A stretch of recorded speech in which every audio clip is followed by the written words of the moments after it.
তৃণমূল তো ধান্দা করে সব মুসলমানদের ভোট, তারা ভোট ব্যাংক করে মুসলিমদেরকে। তৃণমূলের কাছে মুসলমান কে? তৃণমূলের কাছে মুসলমান হচ্ছে ভোট ব্যাংকের নাম।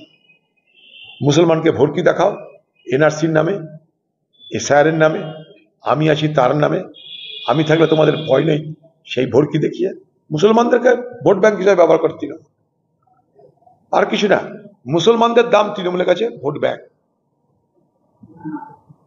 সেই তৃণমূল আর তার সঙ্গে বিজেপির কোনো মুসলমান নেতা তারা যদি বলে যে তৃণমূল মুসলমানদেরকে রক্ষা করতে হবে না, আমরা রক্ষা করতে পারবো, তাদেরকে বলবো এই কথা বললে বিজেপি পার্টি থেকে আজ নয় কাল তাড়িয়ে দেবে। এই ভারতবর্ষ থেকে মুসলমান খেদিয়ে হিন্দু রাষ্ট্র করার স্বপ্ন দেখে বিজেপি।